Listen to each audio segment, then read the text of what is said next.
哦，仲有窩粉啊，牛腩窩河粉咁有趣啊！唔知大家喜歡點樣食油炸鬼咧？配粥應該係最好㗎啦，應該係咁樣吧。咁啊，可以一試啊，可以一試啊！呢度坐得舒服啲，又或者強記竹升麵啦。嗱，呢個竹升麵咧係咁嘅，咁然之後咧一咬咗之後咧，佢會兩邊分開咗，裏邊嚟到呢個部位咧，上邊就甩分離咗出嚟，咁咯。各位觀眾早晨，而家係朝頭早8點鐘都未夠啊嚇！咁啊，我而家所在位置係人民路，今日會去西華路食早餐嘅。嗱，有留意我影片觀眾都知道啦。早排咧，我經常去大灣區周邊找尋美食嘅。咁點解呢排少咗咧？其實就係天氣不穩定啊。咁啊，呢幾日咧都係啊，隨時睇住個天咧唔落雨咁就出嚟拍攝㗎啦。而家嘅天氣還好啦嚇，晚咧係落咗一場好大嘅雨，咁而家就終於停雨啦。先頭咧坐巴士翻工嘅時候咧，都有少少雨嘅。唔知大家喜歡睇下我朝頭早咧一早揸車去順德食早餐好啊，抑或係留翻喺廣州食地道的美食好啦。咁啊，有知道有諗法嘅觀眾留言話俾我聽啊！另外仲有一件趣事係咁嘅，先頭咧咁我坐巴士翻工，去到大概迎賓館嘅時候咧，就遇到一位先生好曖，佢要落車嘅嚇，好曖昧咁對住我笑，仲唔止笑咗一次添。咁啊佢冇同我講嘢嘅，咁啊到落車嘅時候咧，我偷聽到佢講電話，我就到啦，我啱啱喺南京翻嚟嘅啫，咁啊即係一個熱愛旅遊的人啦嚇嘅一位先生啦，我而家即刻就去迎賓館飲茶㗎啦咁同埋咧佢同阿司機講嘢咧，聽得出佢應該係香港人嚟嘅。嗱，唔知嗰位先生有冇睇緊我嘅影片啊嚇？我而家面前呢度咧就係西華路啦，咁啊西華路呢一邊係比較接近人民路嘅，喺前邊嗰度轉左就係上一集同大家講過嘅光復北路啊，嚟呢度食早餐。平時咧同老婆嚟咧，因為好多時候啊係要急住翻去俾個女食飯啊，咁啊餓親個女唔掂噶嘛，咁所以咧其實好多時候好急，好多鋪頭咧冇慢慢講嘅。咁啊今日咧我就嘗試一下慢慢同大家講。首先第一個對面手磨黑芝麻糊係新開嘅。我未食過，但係如果喺西華路咧要食芝麻糊嘅話咧，我反而推薦翻近司馬街，即係往前行少少嗰間咯。呢間新開嘅，我見到係8蚊一碗。咁既然佢寫得手磨嘅話，但係我又見唔到佢有你話裝模作樣都好啦，攞條棍喺門口咁樣篤嚟篤去，或者晏啲會有唔出奇但係我會更喜歡佢攞條棍喺度篤嚟篤去咯。咁啊當然話唔定晏啲會有嘅，咁早邊鬼度有遊客嚟食啊？我而家亦都有觀眾講過啦，如果咧喺海珠廣場咧過嚟咧要坐4號巴士，係啊，呢位觀眾講得冇錯㗎，即係只不過咧我唔想教到太絕核。坐地鐵咧係兜遠咗嗰集咧，即係其實嗰集影片而家播緊㗎。咁我咪教大家點樣嚟西華路嘅交通路線嘅。咁我係建議大家喺海珠廣場咧係坐地鐵過嚟嘅。其實如果講快嘅咧，係真係坐巴士嘅。不過其實地鐵都唔係好耐嘅。面前呢條路光復北路，我哋沿住呢度繼續往前行。西華路咧，喺東西走向嘅一條路嚟嘅。咁啊，另外一邊咧係康榮路，地鐵站喺另外一邊。如上一集所講，啲早餐檔咧都好有生意啊，唔淨係外省人嚟食㗎，嗱，本地人都有嚟食㗎。買個肉包，粟米肉包3蚊一個，饅頭1蚊半最平啦。咁啊，你又可以買杯嘢飲啊，玉米棒，即係一嚿粟米咁去蒸咯。咩認為咁樣係能夠達到一個瘦身減肥嘅效果㗎？我自己唔食得粟米嘅，我會有少少過敏，我會盡量少食嘅。前呢一度就係宵夜檔啦，每一次行過咧，都見到佢哋會擺啲台凳出嚟路邊嘅。咁有啲咩食咧？其實大家有時候如果夜晚翻到嚟咧，喺西環路都唔會冇宵夜檔選擇。呢度係其中一間咖喱牛腩53，香煎馬膠49，都唔平喎。哦，招牌芥末雞翼49，唔算話勁平咯。係呢度沙丸小食，唔知大家有冇食過沙丸小食啊？以前喺新塘做工嘅時候咧，我就成日會食嘅，平啊嘛，同埋嗰間係做得幾好食嘅。自此之後都冇再食過啦。咁好似係喺福建嘅沙丸係三明市，好似係小食咧，喺外國啊、美國啊好盛行嘅喎，係咪咧？啊，甚至乎連不少美國人咧，即係唔係華人啊，都喜歡食嘅喎，係咪咧？有冇觀眾知道？美國嘅觀眾話俾我聽。早餐嘅第一個地方咧，就喺前邊三和美食。咁呢度啊有咩好咧？呢度咧炒牛河就唔錯嘅。咁另外咧就仲有鹹煎餅都唔錯嘅。就係前邊有個靚女揸住把遮企喺度嗰度，不過唔知開門未啫，冇理由未開門嘅，開咗門啊，行前少少呢一格。咁腸粉我唔食㗎啦，其實佢啲腸粉都好好嘅。大佬，我琴晚先食完腸粉，而家又腸粉，未免太多啦吧？鹹煎餅要一碗粥啦，琴日食唔到粥，就喺呢度嘅。睇下價錢，腸粉8蚊，都係呢個價錢嘅。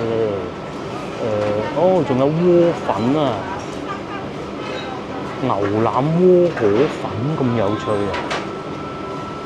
至於粥就鴛鴦粥、滑雞粥、皮蛋瘦肉粥。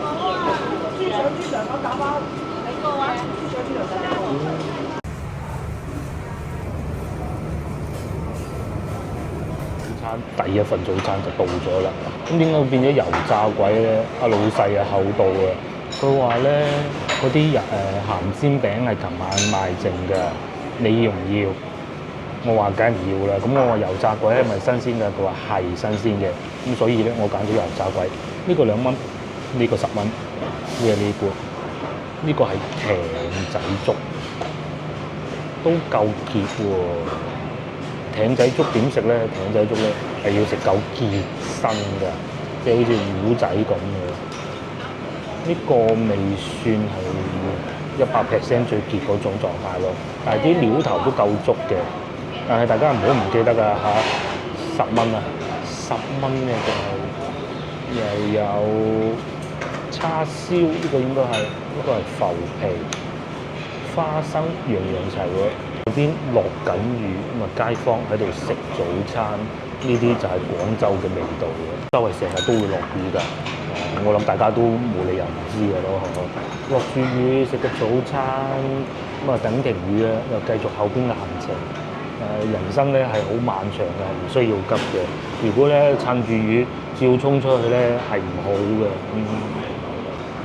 粥裏邊咧已經有油炸鬼嘅，但係咧講得嘢太多，浸腍咗。但係食起身個粥底都幾舒服嘅，啲葱都落得好巧妙。有葱段又有葱白，有嗰種清新嘅感覺。同埋咧，姐姐醒目啊，有配呢個。梗係啦，食油炸鬼咧，你係要有筷子先得嘅。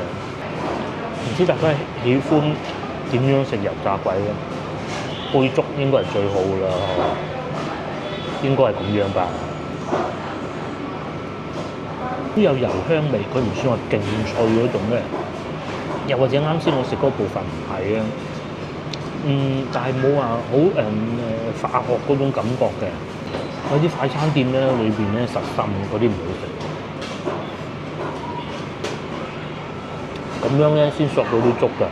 呢啲咪用油炸嘅油炸鬼咯，油炸鬼唔用油炸，笑死人咩？試下啲浮皮，如果浮皮用得唔靚咧，佢係會有啲油益味㗎。呢個咧我估冇，因為咧如果有油益味咧，個粥都會俾佢感染咗㗎。冇油益味，冇講究喎啲花生。有啲咧喺外邊餐廳食嗰啲花生啊，艇仔粥嘅花生咧，佢會個皮咧會甩嘅，佢呢個唔會。種咧係炸到過咗火嘅，呢個恰到好處，啱啱好。食艇仔粥就係咁啊，好似咧食緊一碗飯咁嘅，咩料都要有。呢個咧就係食艇仔粥嘅靈魂嘅精神啦。食艇仔粥咧，啲人咧係夜晚黑充飢，同埋咧有啲阿老闆朝頭早賣剩嗰啲嘢啊，執埋去煮嘅啫嘛。咁而家方便咗早餐都有得食艇仔粥，跟住再加條油炸怪咯。試下呢部分，其實呢部分咧就冇咁脆嘅。但係咧就熟到更多嘅汁嘅，更多嘅湯嘅。另外，如果大家嚟到呢度要食腸粉嘅咧，我強烈推薦係食豬潤腸粉啦。佢哋啲豬潤腸粉唔錯。咁啊，如果係正餐咁嚟食咧，有兩樣嘢要食，一個炒牛河，一個炒麵都得。咁啊，睇你喜歡邊樣啦嚇。佢份量會幾大嘅，同埋幾頂肚嘅。不過大家記住一樣嘢。嚟到西華路咧，因為你選擇係有好多嘅，千祈唔好一餐食飽咗佢。記住，好似咁樣細細碗就啱嘅。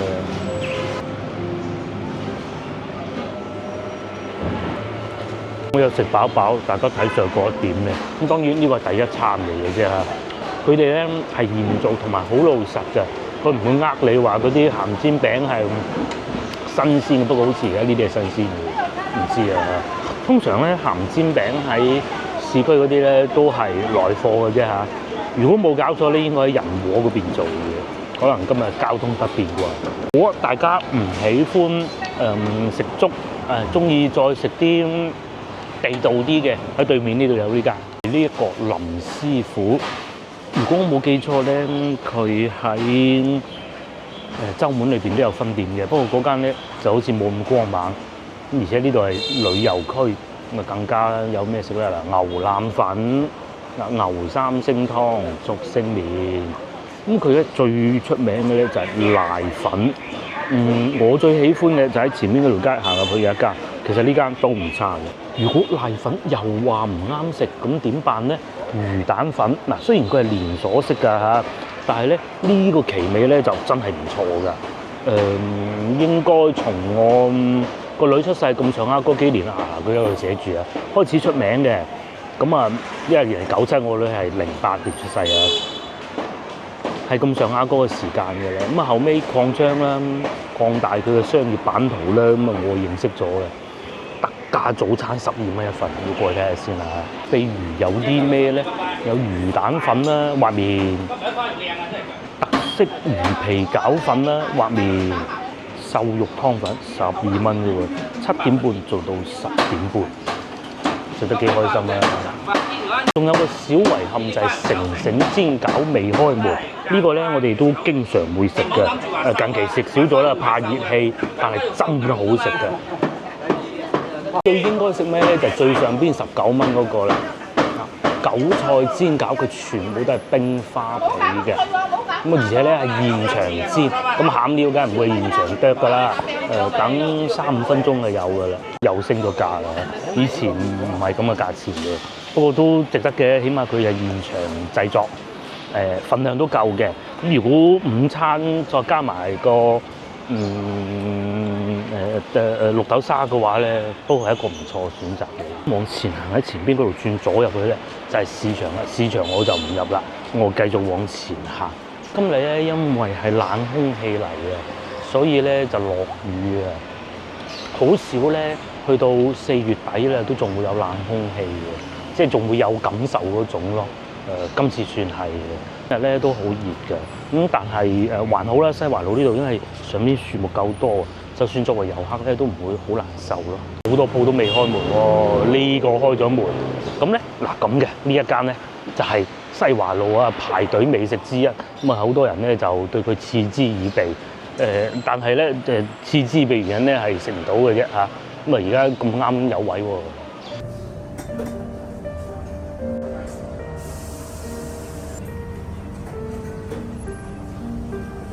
醒目啊！事情係咁嘅，好多人咧都話佢唔好食。咁啊，點解又會有咁多人排隊咧？無可否認啊，確實佢係一個網紅店。你睇下兩個小姐姐一早嚟到西華路，必須要食。咁啊，阿靚仔仲企住喺門口食添。試下咁講，其實我食過㗎嚇。我食得呢種生煎包唔多，不過確實我係冇乜發言權，但係確實我食過嘅生煎包係佢最好食嘅。咁啊，因為可能大家經驗會比較充足啦嚇，我認為係咁嘅。如果你係未食過，好似我咁，我覺得你不妨試下。如果要排隊咧，就大可不必啦。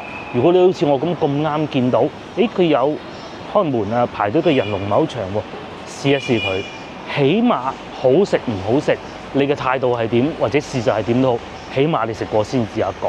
你未食過咧，你跟風同人哋講啊，嗰個唔好食嘅，不必了，係咪？咁因為而家太熱啦，我行下先至再食啊嚇。而且咧，佢裏邊咧得2個座位嘅啫，咁幾麻煩嘅嚇。咁啱你嚟到西華路，又喺度住酒店嘅話，朝頭早又或者臨收工啦，嚟阿姨呢度買個包，阿姨呢度嘅包好抵食嘅。或者對面嗰個每一次經過都係要排隊嘅喎，未開門添，真難得。就係嗰個全土雞蛋無水蛋糕挑戰傳統，隔離嗰個咧。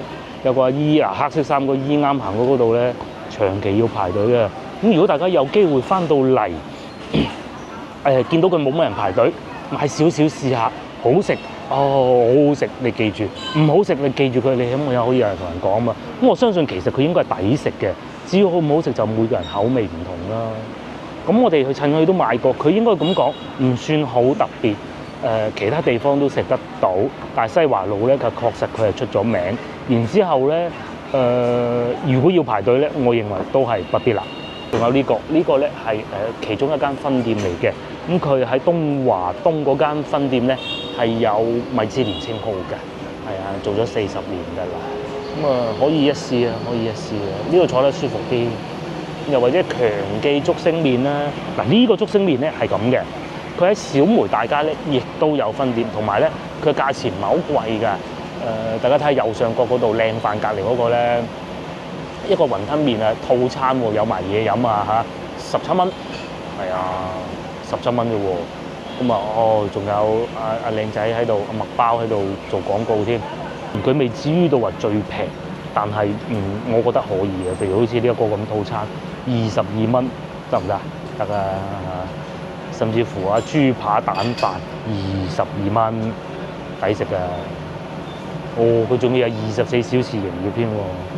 咁如果你夜晚黑突然間覺肚餓，咁可以嚟呢度試下。問題咧，朝頭早好多鋪頭冇開門喎。譬如左邊呢個，嗱呢一個係點咧？呢個我唔記得大德路定大新路啦，係佢嘅總店嚟嘅，即係惠福路隔離優大豪仔行前少少嗰度。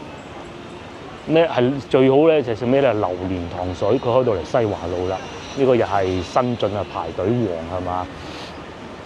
應該係幾正宗嘅，不過朝頭早冇開門。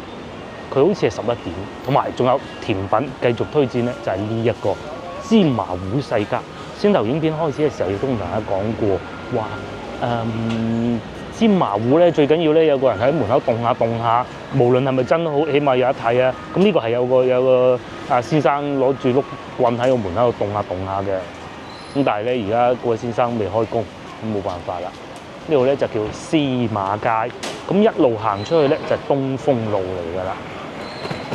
入夜咧咁啊，嗰個正前方嘅雞煲店啦就好火爆㗎啦。嗰啲咩小龍蝦啊、炸乳鴿啊，全部都有嘅。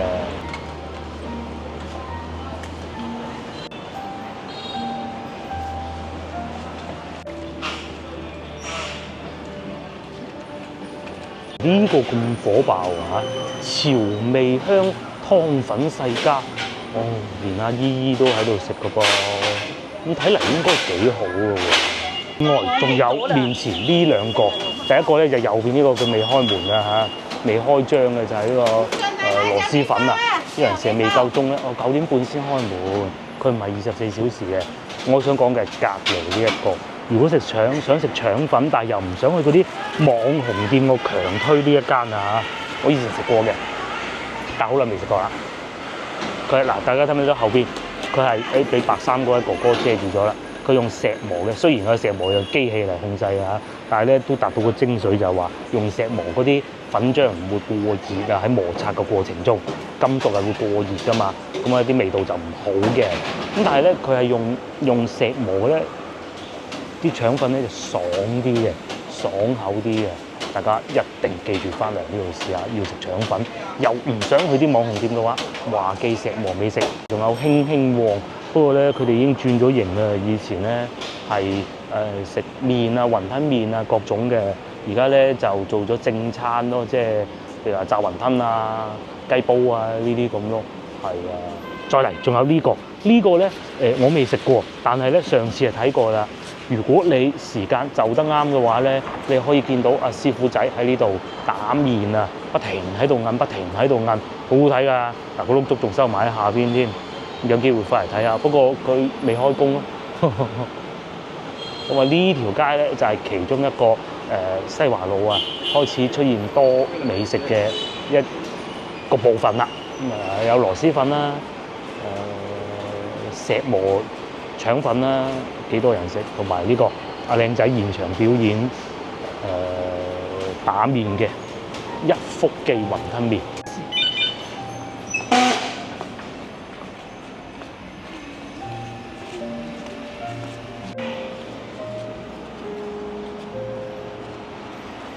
大家咧一定要連埋上一次我嚟推介酒店嗰集一齊睇嘅。酒店咧喺路尾嘅，我推薦嗰幾間酒店。近人民路嗰邊酒店並不太多嘅，而且咧近地鐵站嗰邊咧即係路尾啊，佢係更近地鐵站咯，更方便。因為如果考慮到你拎住行李嚟嘅話咧，唔方便㗎。咁尤其咧，如果大家對西華路並不太熟悉，你唔知道究竟我要行幾多路，邊度有咩餐廳，其實你睇住我影片就知，一路行到人民路，即是工商銀行嗰度就得㗎啦嚇。我仲有買下啲口立濕啦，嗱嗰度係寫住口立濕㗎嚇。呢間都做得幾好嘅，佢都係攞貨嘅啫，攞貨攞得好，價錢又唔貴啦。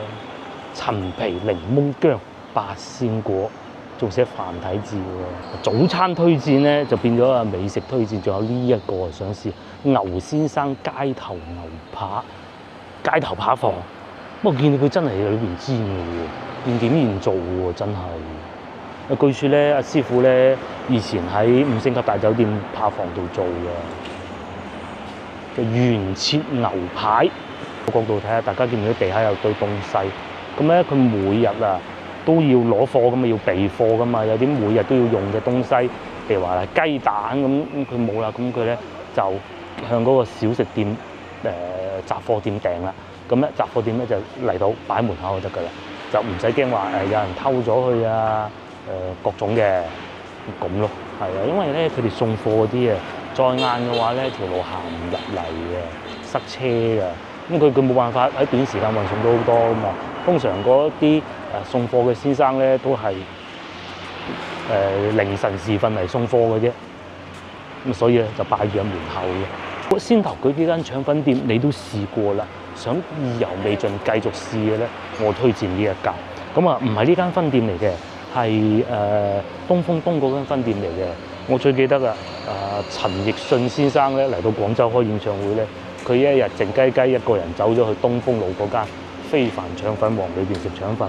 咁當然佢冇話喺社交媒體講但係俾人影咗，係啦。咁啊應該都可以啊，同埋仲有佢哋咧都係會有現場製作竹升麵呢個環節嘅。嗱，嗰條棍又擺住喺度啦。24小時營業啊，仲要好耐之前我食過一次，感覺都唔錯，唔差。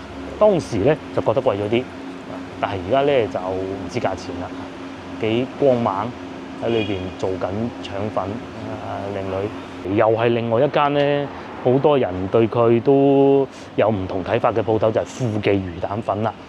無論佢啲味道好唔好。價錢平就真嘅，一種咩嘢風味咧？佢湯底係會比相對清淡少少，唔係應該咁講，佢湯底係濃嘅，即係睇上去係好濃嘅，但係飲落去咧就味道不濃嚇，就係咁啦。咁但係起碼有自己嘅特色之餘，同埋價錢真。做工嘅時候工資梗係唔高㗎嘛。咁到月尾未出糧點辦啊？咪富記魚蛋咯，平啊嘛。咁啊再唔掂啲咧，就要行過去食瀨粉嘅，瀨粉咧飽足一日嘅。咁啊富記魚蛋咧就飽半日啦，但係真平㗎。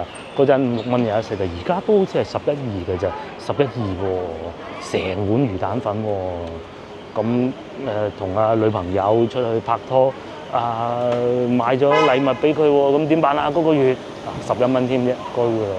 甚至乎下邊嗰個9蚊都仲有得食添，19蚊嗰啲都唔賣啦，好老細喎。個人咧就係為咗飽腹，咁咪過嚟呢度解決佢嘅早餐咯。越行越遠就接近康王路，咁喺對面咧又有幾間餐廳嘅。咁我咧就想去前邊飲牛奶嚇，順便食埋個生煎包。但係講咗對面呢度先，我要講嘅咧就係呢個方記。咁腸粉咧喺西華路咧，佢係爭議最大㗎啦。確實係網紅店，亦都係好多人喺度排隊。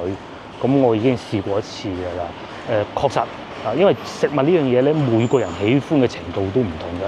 好似我老婆咁，如果食羊肉佢唔騷咧，佢叫人退錢；騷咧我食唔到嘅。每個人喜歡嘅都唔同。而呢一間店咧，剛好佢嘅特色咧，全部都踩中我最唔中意嗰啲。譬如話佢係布拉腸係會好糊啦，個腸粉好黏口啦。然之後佢係喜歡落啲菜喺個腸粉裏邊啦，因為布拉啊嘛，會搭住啊嘛。咁佢嘅油咧又會係相對會比較多嘅，因為啲腸粉係布拉啊嘛。咁啊基於以上種種原因，其實我就不喜歡。咁但係大家睇下嗱，阿姨又帶埋個孫仔過嚟食啊咁人哋做咗咁耐，應該就冇問題啊嚇。屹立咗咁多年，靚女真係攞布嚟拉嘅腸粉㗎。就同我小時候食到個布拉腸係一樣味道嘅，佢係保持好傳統啊！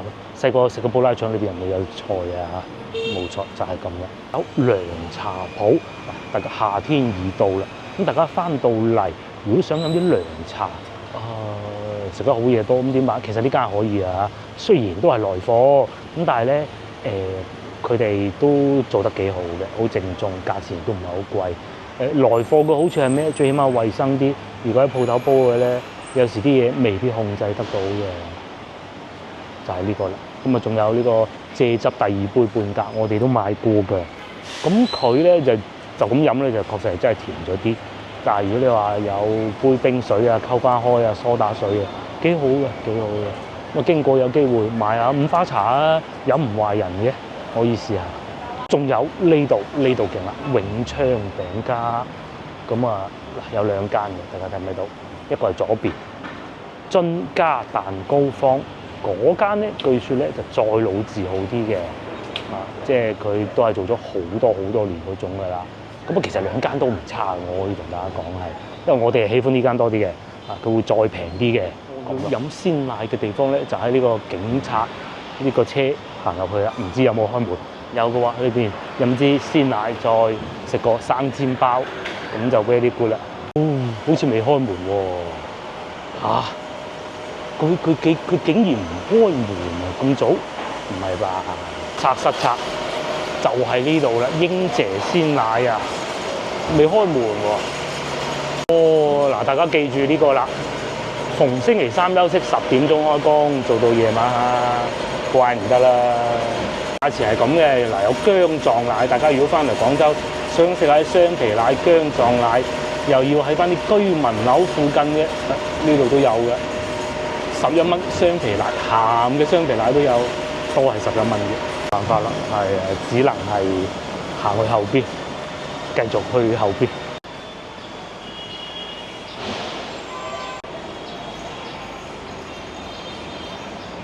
仲有呢個又係食得過啊！靚女食得幾開心，坐得舒服，張台唔算好大，冇港式茶餐廳咁窄。腸粉呢度都係食，咁我哋食過嘅。佢嘅腸粉嗰啲肉咧就唔係肉碎，係肉片。小遺憾就係呢一個咯。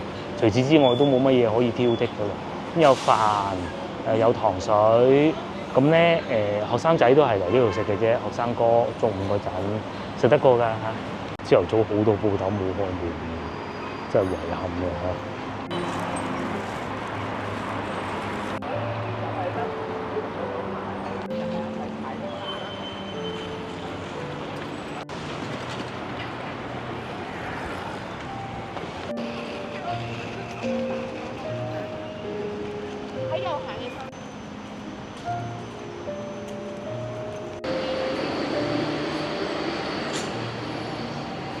嚟到呢度咧，咁啊繼續會有美食推薦啊嚇！呢個第一個涼茶鋪都係未開門嘅啊，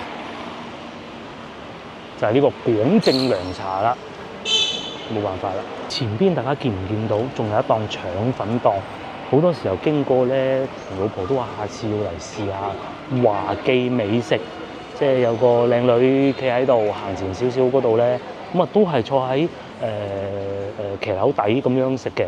最初今朝咧，我係有諗過嚟呢度食嘅，不過呢啲可以留翻下次同老婆嚟嘅啫。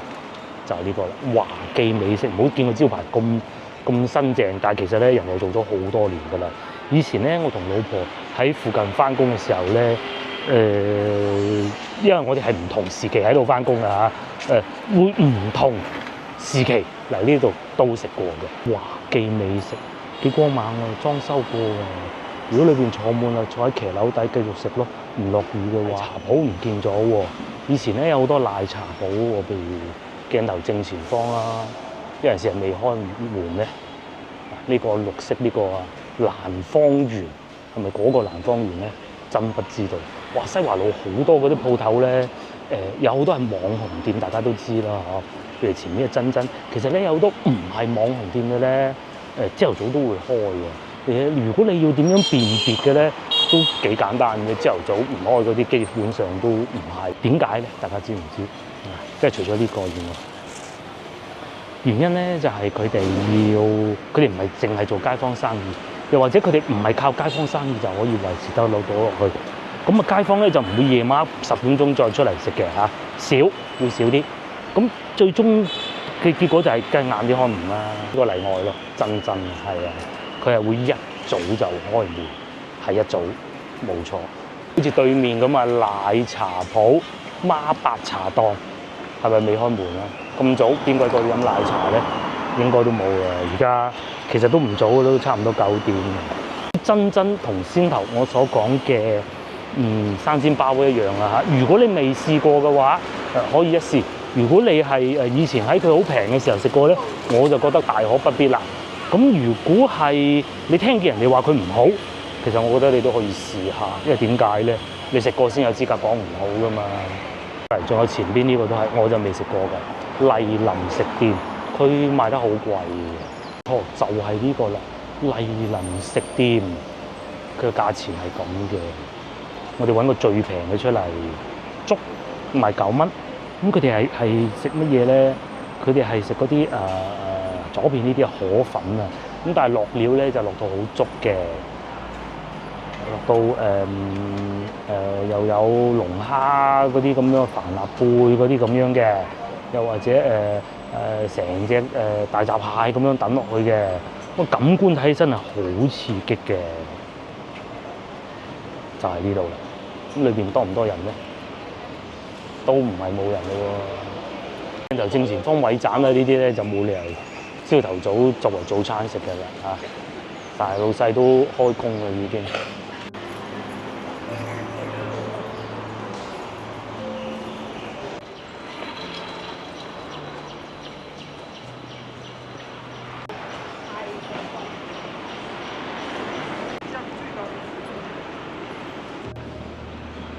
又嚟到試食環節，咁啊，我喺地鐵站前邊，廣州第一家生煎專營店，係咪最好食我唔知，但係最好生意一定係佢。又可以嚟睇下點解佢咁好生意，都醒目嘅。佢又擺埋個筷子喺度，同埋咧，如果大家作為遊客翻到嚟玩嘅話咧，我覺得係可以買一份。因為咧，你現場食咧，確實真係幾難嘅。咁你咁啱見到有開門冇排隊嘅，咁你買一份，咁快試下咯。我同大家講下咩味道。其實我食過㗎嚇，唔係食呢一份，我之前買過嘅。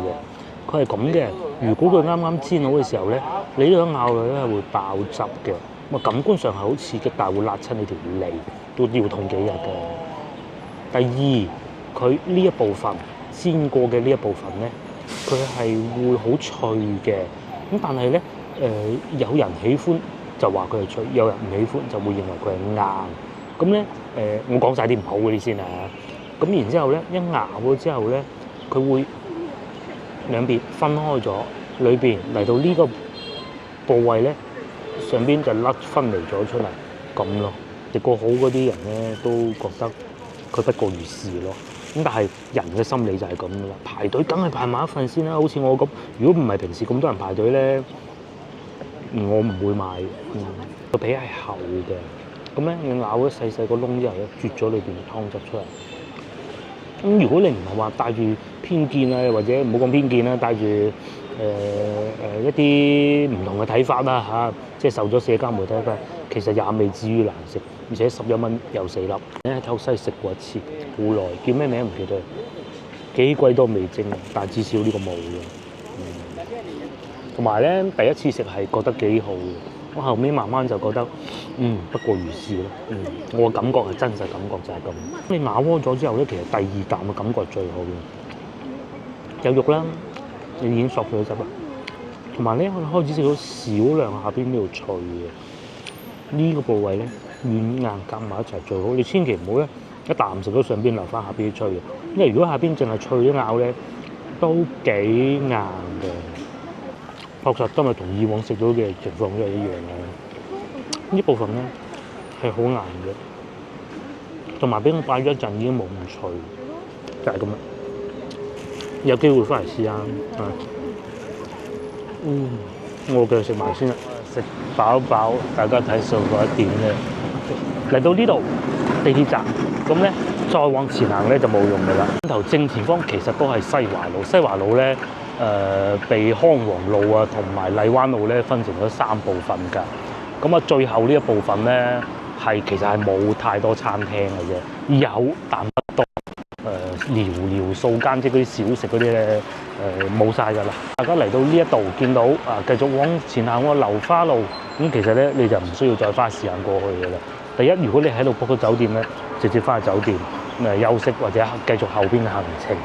第二，如果你唔係 book 咗呢個附近嘅酒店咧，地鐵站見到正前方就有入口㗎啦。先頭我坐喺度食嘢嗰度咧，都係其中一個入口嚟嘅。要嚟欣賞西華路美食，當然唔止我先頭提及嗰啲，尤其我今日食嗰啲早餐，只不過今日我係想拍攝早餐俾大家睇嘅啫。有好多鋪頭都未開門嘅。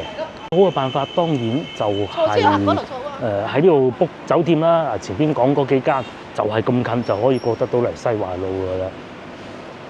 後邊紅色牌嗰度之後就係我之前向大家推薦嗰啲酒店。正前方大家睇唔到錦江之星，之前咧有觀眾住過，香港觀眾話佢都話幾好喎。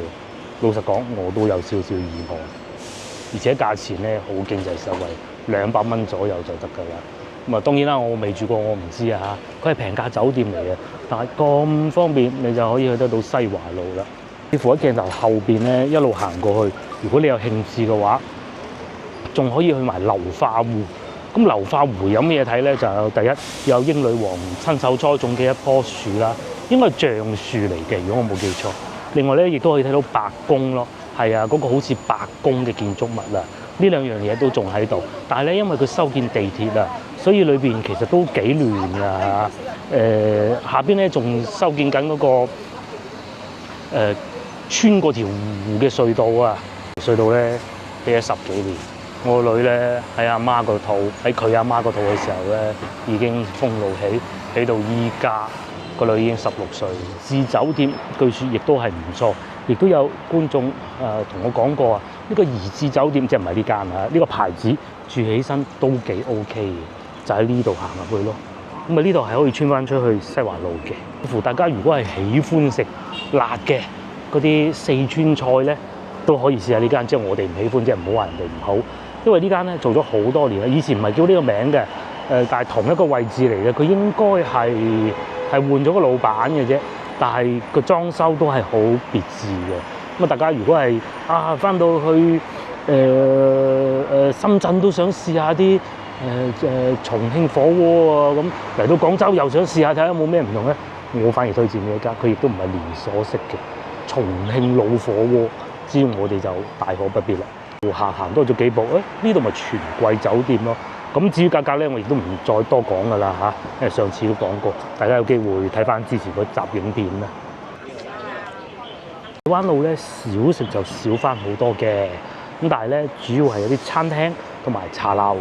第一個咧就係呢個食雞專門店，咁我哋去過好多次啊，就唔係呢間分店，其他分店都去過，可以一試食得過燒鵝、乳鴿同埋雞都好好嘅。隔離呢度仲開咗個銀記腸粉、麗銀腸粉，咁應該都係連鎖加盟㗎啦嚇，起碼有啊，食到腸粉都好啊。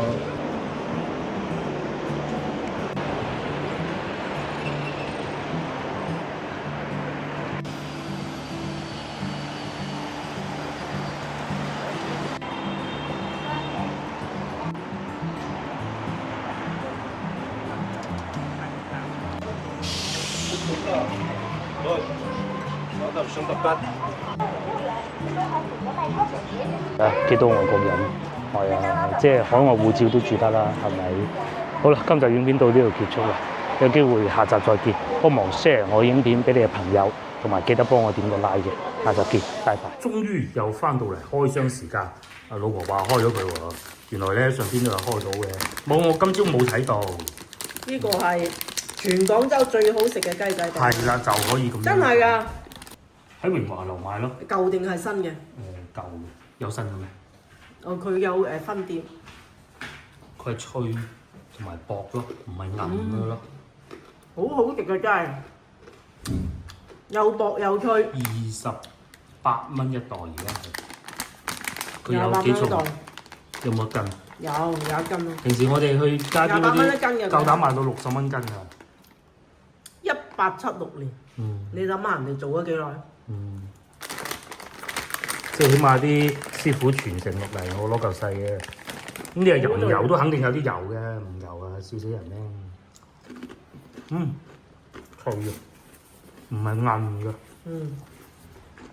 好正。啲油都唔會有啲益味。冇嗰種益味嘅。果然唔錯啊！如果你哋幾大袋嚟廣州可以去下呢度買手信，即係除咗蓮香樓以外，仲有一個樓就係榮華樓啊。係。即係呢啲做咗8年嘅老店。